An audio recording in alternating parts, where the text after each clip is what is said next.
very much. Thanks. And for those that are joining, I am having technical difficulties with my video, so that's why you don't see me. But I am happy to introduce our speaker today. I have worked with her for a while, especially through our Drug-Free Communities grant and some of those prevention efforts, but she is the Director of Community Programs at Envision Partnerships, which is a prevention provider serving Butler County. She has a background in coaching rowing, which is always fun to hear her story. So all those pictures you see of the row, they don't call them rowboats, do they? What do they call them? We call them rowing shells. Rowing shells down the river there in Hamilton. She's probably on it. So she does that, and she brings her work in a positive behavioral change and wellness initiatives. She conducts a lot of the training workshops that you may come across in the Greater Hamilton area, and she oversees the Greater Hamilton Drug-Free Communities Coalition, which we have the Coalition for a Healthy Middletown, so we partner a lot on that. And they also have a grant and lead the Butler County Tobacco Policy Coalition. She is a certified Ohio certified prevention specialist, and she is very knowledgeable, and she's going to teach us today about the 8 dimensions of wellness. It's all yours, Christina. Well, Christy, if you're looking for a second career, I think it's in radio. That was very good. Well, thank you so much, everyone. Yes, my name is Christina Latta Landefeld. I'm excited to teach about this. We've been working with this idea of the 8 dimensions of wellness, which was really created out of SAMHSA.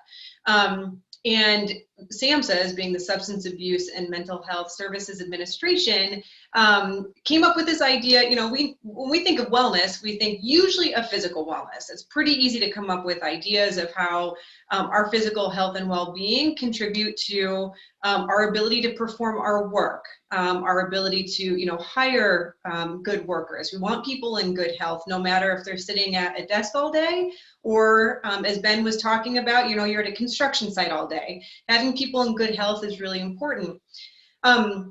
For this in particular, and I've been in the classroom too quite a bit. So when we do universal prevention in our classrooms, I get to hear some of what they're learning in health classes. So I know that kids these days are learning wellness isn't just about physical wellness, it's about physical, social, emotional.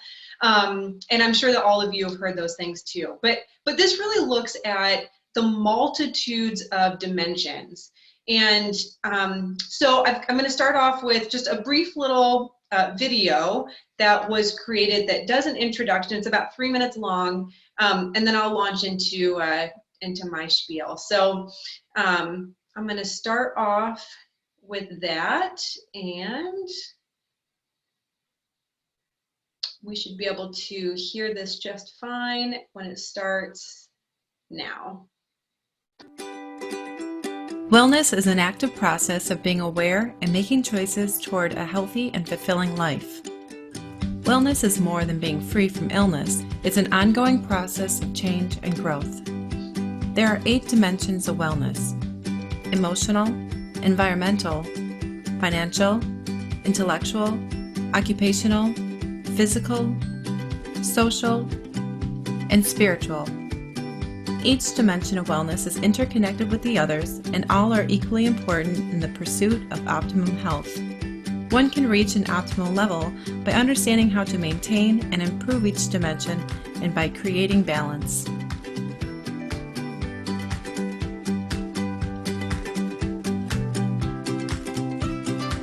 Understand your feelings. Express them to people you trust and maintain a positive outlook.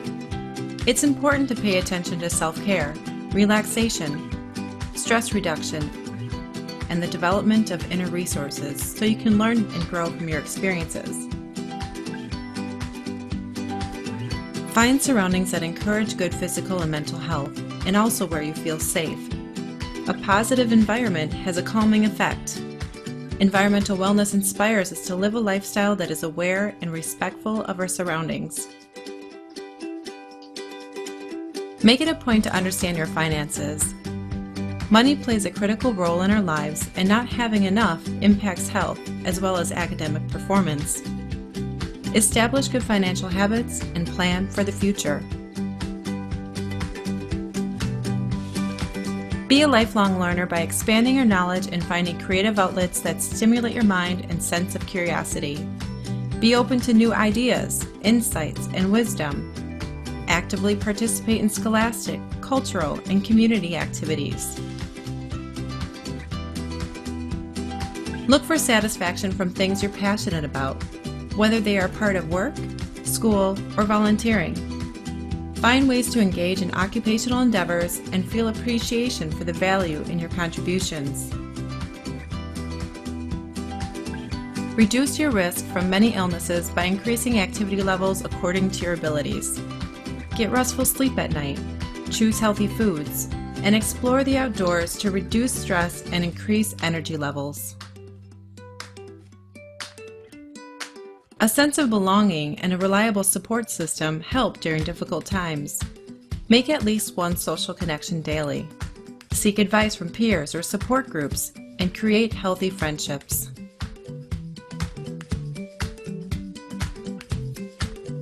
Enhancing your connections to self, nature, and others brings balance and peace to your life. Disconnect from distractions and be mindful. Discover what values and beliefs are most important to you. Striving to maintain or make small improvements to the 8 dimensions of wellness is the key to your overall health. The pursuit of continued growth and balance in the 8 dimensions of wellness will lead to a better quality of life. In this module, All right, so I'm going to ask us to, I'm going to share my presentation now.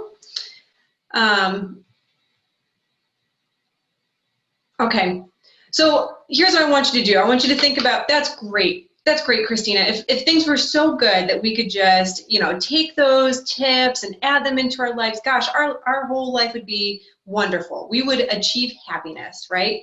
Well, in my mind, that's sort of the health promotion side of at least the work that I do, the areas that we work in. That's a lot of knowledge, right? In each one of those things, here's a definition, here's what you can do. That's great. How many things do we know that we can do, right? And at the same time, we don't necessarily do all of them. So I want to just start off by saying that was an introduction to what they are.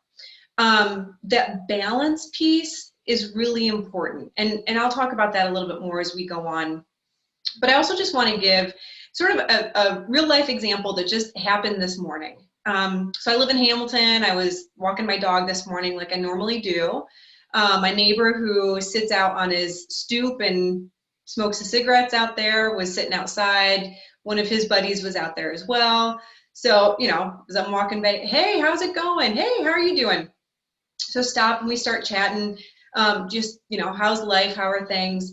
And we start talking about COVID, and we're talking about getting a vaccine. And he's talking about how, man, I'd really like to get a vaccine, but I can't because I got this disease and it comes from these different places, but I just, got it out of nowhere. And, Christina, I was gone in the hospital for 7 days last year, and it's taken me a while to get back. And well, I've got these other health things, I got COPD. I probably should, I need to stop smoking. I know. And, I've got some heart issues that are going on. So I really need to work on some of my health things. And as we're having this conversation, it's a conversation you could have with anyone. You could have with yourself, right? The difference between making changes towards wellness is not about knowledge, right? If it was about knowledge, we would all be as healthy as can be. We know, and he knew, and I wasn't even asking. I didn't say, oh, I'm doing a presentation this morning. No, we were just chit-chatting as neighbors. And as he's talking about it, he's sharing, yeah, I know what I need to do, right? So people are smart.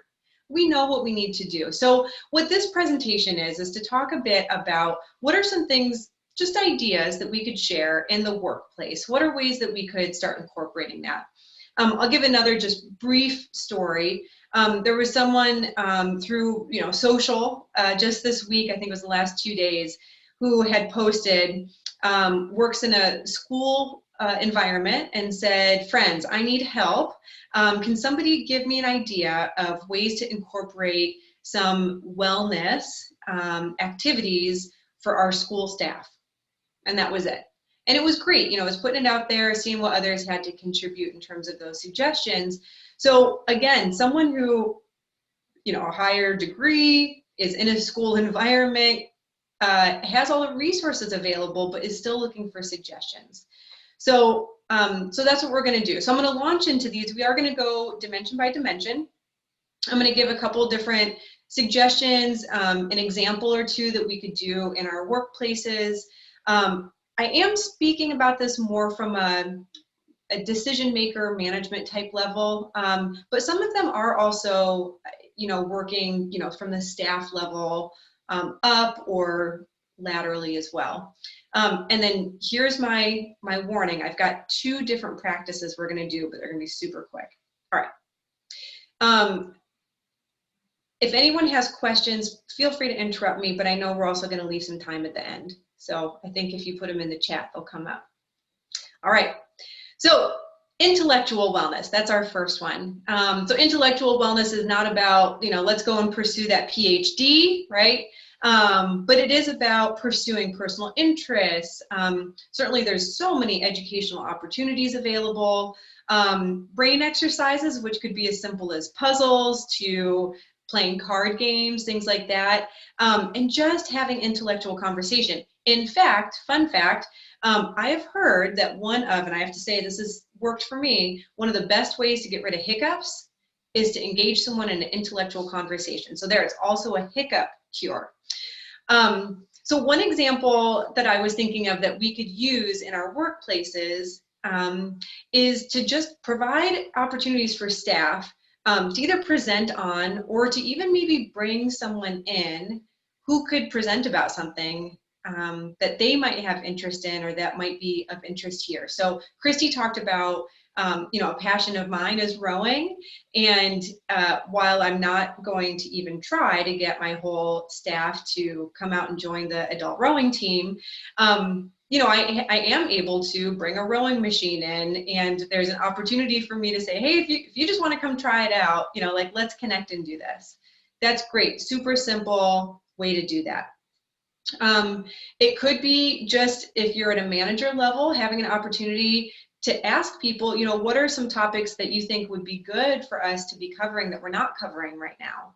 And do you have suggested speakers or other activities we could do? So super simple. Also, I have a picture of laughter there because laughter helps the brain in lots of different ways, besides just the good chemicals that are released that help reduce stress. To be able to crack jokes and to have a comedic conversation takes a lot of brain power as well. So encourage laughter. All right, our next one, social wellness. So this has probably been the one that's been most impacted by COVID. I remember so many conversations I had a year ago where we were saying, wow, one of the other areas of work that we focus on here at Envision Partnerships is suicide prevention. And we know that one of the biggest indicators of suicide is pulling back, is isolating oneself. And here we are, 14 months into, and I know things are starting to open up, but into areas where we had to self-isolate. I talked about my neighbor who lives by himself, and he was talking about, yeah, I was really down for a while because I was just locked up in my home. He was sick, and because of COVID earlier last year. So that social wellness piece, understand that whether you are still working virtually or perhaps you are working in person, people need to connect. And so again, I would say from a manager standpoint, perhaps give a little grace. If it's meetings, maybe build in a little bit of time to connect with people. If you're doing one-on-ones as a manager, ask how people are doing. I'm sure you're doing this already, but I'm a task type person. I like to get going. I have an agenda. I like to stick to the minutes. I like to respect people's time. But what I've started to realize is I need to build in 5 minutes to just connect with folks. And that really means a lot to them. So just keeping that, and then I'm just looking to see if I missed anything. That was it. So I would highly encourage that. Our next one, emotional wellness. If you have a desk job or don't have a desk job, you may have been this guy at some point. It's tough. And if you're working with customers, it's extra tough. And if you're working virtually and your staff is working virtually, I'll tell you, going back to that last one, that lack of social connection, and I feel it right here in my office. Those of us who've been able to come into the office a bit more and connect, I have a lot more grace for them. And I hate admitting that, but it's the truth. When we're disconnected from people, it's easier to lose our temper. It feels much more transactional in our interactions with each other. So some things you can do in the workforce around this emotional wellness, again, I'm going to say have grace. If you've got an HR department, I say if, because our CEO ends up wearing that hat in addition to all the other hats, right? But if you've got an HR department or someone who's in charge of HR, connecting with some mental health resources would be phenomenal. Having resource cards, crisis numbers to be able to reach out to. Butler County has a 24/7, 365-day crisis hotline that can be texted or called. So making sure that there's resources available so that it's not just about losing your temper on a colleague or on a customer, but it's absolutely to help protect your employees as well, because it's stressful. Work is stressful no matter what. All right. So here's our first exercise. I told you there was going to be 2 of them. Okay. First one is something super simple. If you feel like things are getting really tense for you, there's something you can do that can help reground us, right? So it's just a 5 senses activity. So start off, you're gonna just keep your eyes open. If you're standing like I am, try to have your feet, even pressure on your feet. If you're sitting, put your feet on the ground so you're not cross-legged. You can just put your hands on your lap or wherever. You're gonna keep your eyes open. It's nice just to sort of pay attention if your neck is stiff, that you want to try to realign your head over your shoulders. Okay, so that really looks like your ears are right over your shoulders, so you're not down or up or things like that. And you're going to start off by looking around, and I want you to identify 5 things that you can see. It's anything. It's something on your desk that reminds you of your kid. It's a poster that brings you joy. It's a to-do list. You're just identifying 5 things that you can see. Okay, the next one is we're going to go to 4 things that you can touch. And if you're sitting, you've got 2 already because your bum and your feet are 2 that are in contact with something. What are 2 more things that you can touch? And you can touch them, and if there's something that even calms you down or something, feel free to grab that, hold it in your hand. Okay, next one is, what are 3 things you can hear?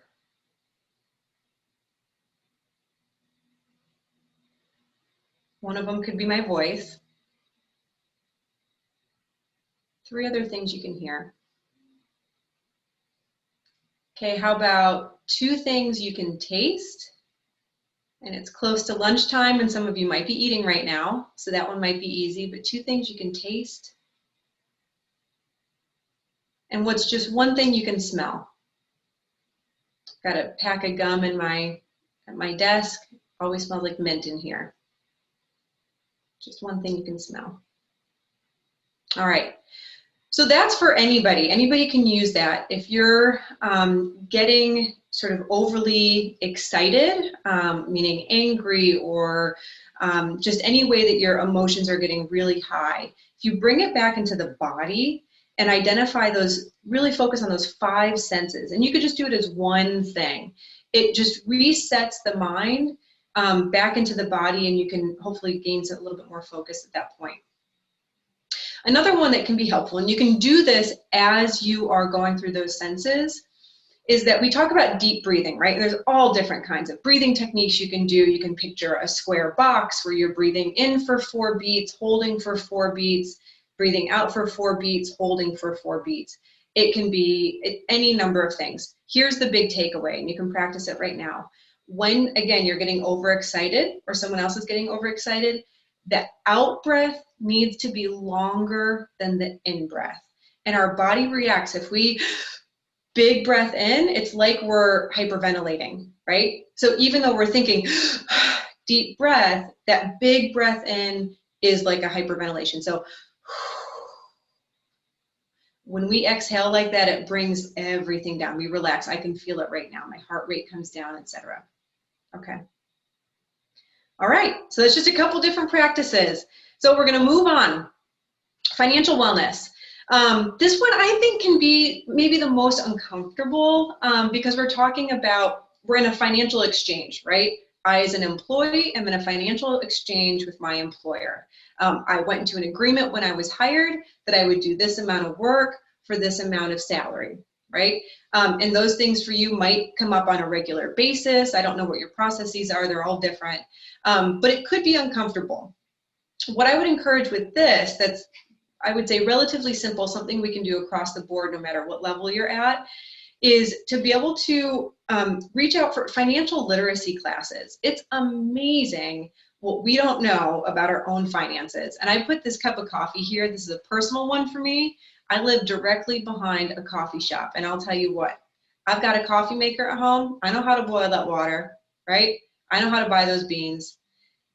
And I still end up going to that drive-through way too often. And it's $3 every time, right? So even being able to draw some attention and awareness to what are the expenses and what are ways you can make those little tiny changes, right? So I used to go every day, and now I go maybe twice a week.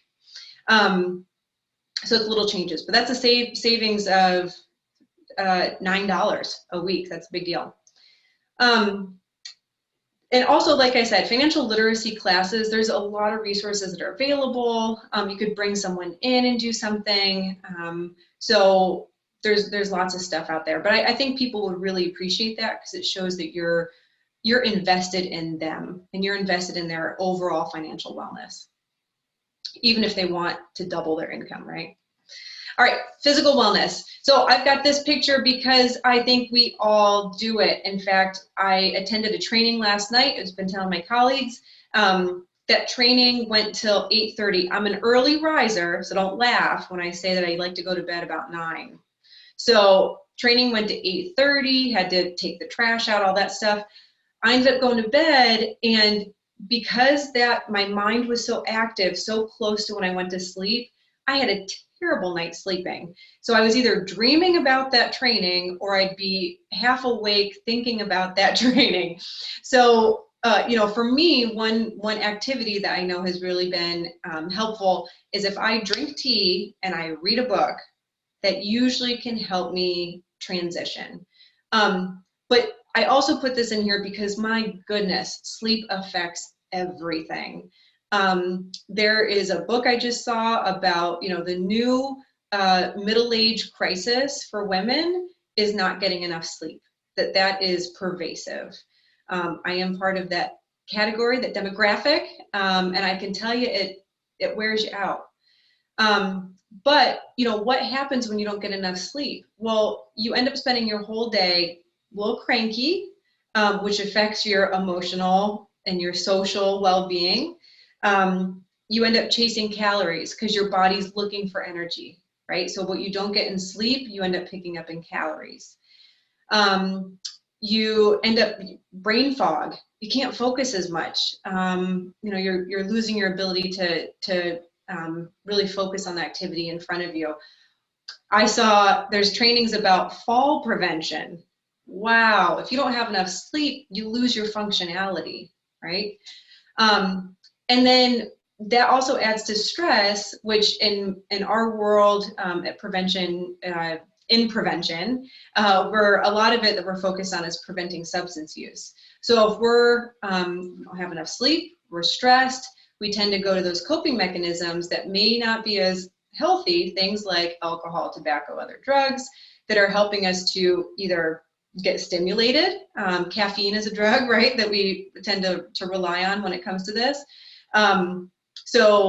Stimulants, depressants like alcohol to calm us down, things like that. So we can get into an unhealthy cycle. So again, we're thinking about balance, right? If you haven't yet, if you want to, take this time to stand up. A couple of examples that I think have been really helpful is when you can, and I think it's becoming more popular, but try to incorporate a walking meeting. You know, we're in the prevention field. I can't tell you the number of multi-day 8-hour trainings we go to, and they put out candy and have us sit for 8 hours. And I'm like, how is this prevention? This is not prevention. So it's finding little ways to incorporate, you know, whatever it is, but to encourage those walking meetings. Or to encourage, you know, sitting outside, things like that. So finding the little pieces. You don't have to put a gym into your office. It's always nice when you have something like that, but it doesn't have to be that big. All right, environmental wellness. Wow, who's stressed just by looking at this picture? I am, right? So they say that your overall happiness goes down significantly if you're driving 30 minutes or more to work. Right? So I talked about I live in Hamilton. If you live in Hamilton or drive through Hamilton, you know the traffic is crazy. Thank goodness I work 10 minutes from work, right? But a lot of people end up living in, you know, bedroom communities, and they're driving into work. They're hitting this traffic. And it's not just about the environment. I mean, it's stressful because it's stop and go, because you're not getting to where you want to. It's stressful because there's nothing that is organic in that. And by organic, I mean like a tree, right? I guess I see a little bit of a tree, but it's like concrete jungle. It's stressful because it's more toxic, the environment, because of the fumes that you're in, right? Think about big cities and the smog that sits over them, right? So for all of those things, all of those are environmental factors. I'm going to ask you, encourage you to think about your work environment. So you can't control where people live, right? You can't be like, well, you should just move so that you're 10 minutes closer to the office. But what you can try to control are some of the things that are in your office. So I would encourage you to do a survey, do a walk around, try to find things that maybe contribute to environmental wellness, to the environment feeling healthy, clean, or things that might detract from that. And here's another one. How a place feels is also impacted by sort of the emotions that are involved in it, right? So we've all heard of a toxic work environment. Well, that's part of this. So a toxic work environment is not just created when, you know, the doors are falling off the hinges and it's unsafe and you don't have access to water, things like that. It's also by the people who are there. And if you're someone who's in a management role, I'm someone who's in a management role, sometimes we got to sort of check ourselves. What's the environment that I'm creating for my staff? So those are just a couple of examples to be looking at in our work environments. All right, spiritual wellness. People, when I say spiritual wellness, especially in schools, people go, religion, churches. Yes, those things are wonderful, but it's also really about your beliefs, your connection to people. I have been involved with Habitat for Humanity, and I can tell you that Habitat for Humanity of Greater Cincinnati loves having groups of employees come together and do a build on a house. You know, to do it for a day, sign up, do what you can. Community cleanups. One of the things that we do with our DFC is we've got something called Healthy Hamilton. And so we've got a number of activities planned out, and our first one is this Saturday. It's a community cleanup from Markham Park. Is this a pitch? Yes, it's a pitch. It's this Saturday, and we're gonna go clean up trash along the river, environmental wellness.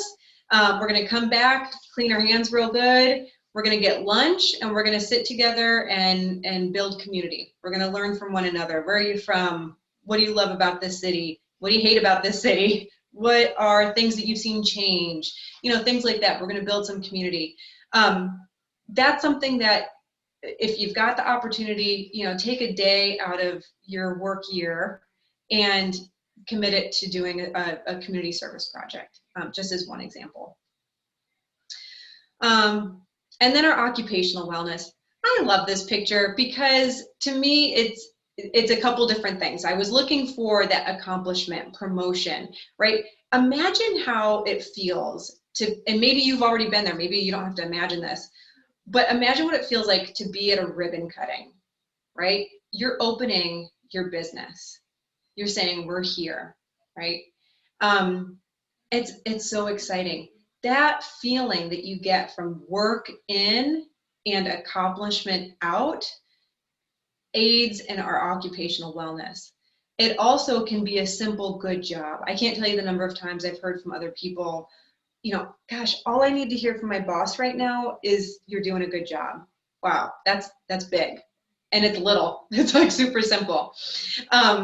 So thinking about that piece of it too. Again, you know, as a manager role, if there are ways that you can be a good example in terms of especially that balanced time and activities of, you know, maybe you can't get out of the long work days, but you can at least show I'm taking breaks, I'm spending time with my family, you know, I'm putting time and effort into the things that are really important to me, because work is really important, but those other areas of our life are really important as well.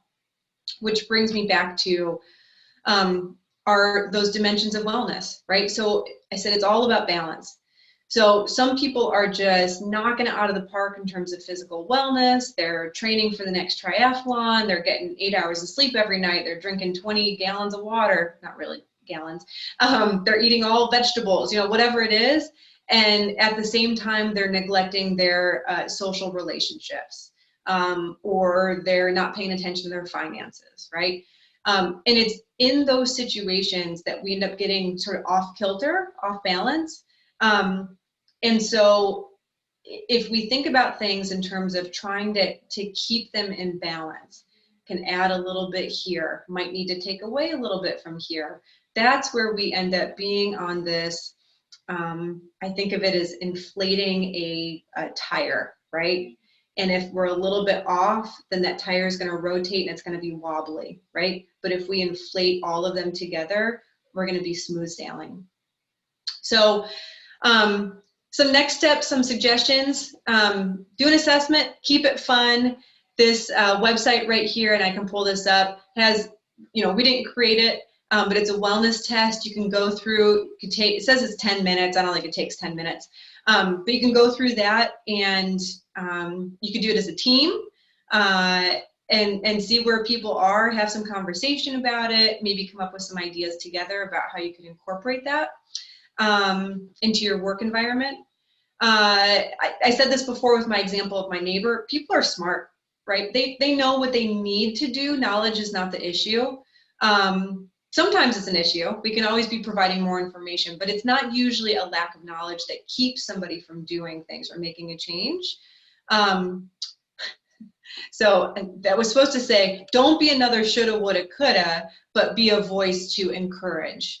Right? So we want to be encouraging people, and just knowing where we are, which takes us to the next piece, which is it's about progress. It's not about perfection. And you're going to get some people, you probably already know them. Maybe you are one of these people where it feels more like I have to be perfect at this for me to be able to, you know, check it off the box, or, you know, whatever that is. But again, if you go back to trying to find fun ways to incorporate it, it's really just about the progress. I keep saying this over and over and over again, balance. So trying not to be over or under in any one area, and making adjustments as you need to. We've probably all been in a situation where there's something that takes our full attention for an amount of time. And so we get off kilter, and that's okay. It's about, you know, taking the time that we need, but making little changes, little steps to bring us back onto that full wheel and running smoothly. And then lastly, you know, try to let staff at all levels give ideas and plan. You know, this is something that I think ends up getting less attention more because of time than anything else. I don't think it's any sort of ill intent. But we do it here, you know, it's conversations that happen, and then it ends up being the managers who go, oh, we should do this. We should do this thing. Oh, okay, well, we're just going to do this thing, as opposed to maybe just taking one more step to see if anybody else wants to help plan it or has a different idea that we can come up with, things like that. So the last thing I'll share, just super quick, is that quiz. So if I can't do it, that's okay. But here we go. Okay, so it's right here. So this is that quiz that I put in there. So again, we didn't come up with this, but it just has these different ones. So it goes through physical wellness, you know, things like I enjoy physical activity. I do at least 3 hours of moderate intensity aerobic activity every week. They're just simple yes, no's, go on your gut with it. And then what's cool is when you get all the way to the end, it says, show me my result, and it gives a little bit of a, you know, high here, low here, etc. And there's some resources that go along with it. So again, it's a great resource just to get this conversation started. And with that, I will stop my share and ask if there's any questions that I may answer. Christina, could you share the link in the chat with us? Yes, I would be happy to do that. Great, thank you. Yes. I remember when I used to teach at MUM a personal health class, but I think they've added some dimensions. I think we may have only had 5 then, but we always, you know, I always had them envision it like a wheel, and these were pie pieces. So if one's too small or one's too big, that wheel's not gonna roll smoothly, you know, and so kind of put that vision on there. But it's a lot of, you know, people always think health and they think the physical stuff. I think they're thinking more mental now, but there's all those other dimensions, you know, and life's about balance, you know, certain dimensions ebb and flow, but we have to pay attention to all of them to run smoothly, right? That's right. You did a good job. No one has any questions. I think we'll get some people taking that wellness test just to kind of gauge where they're at maybe and identify some places to start. But I thought you gave some good practical things they can do in the workplace as well. And we will share with the ones that aren't here, we'll share the recording, and we'll also be putting it on Facebook. But last chance for any questions. Going once, going twice. I tried to use the link and it blocked us. We have state computers, so it blocked us.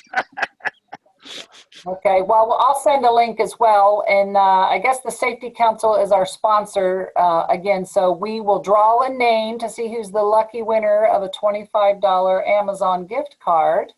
And I will report to everyone about what our future holds from the BWC program next week sometime. And with that said, I think we'll adjourn for today, Christina. Thank you. Thank you, Ben. And I'll get my technical difficulties switched and you can see my lovely face for next time. That's very good. Thank you all so much. I really appreciated it. Thank you for the great presentation. All right, bye.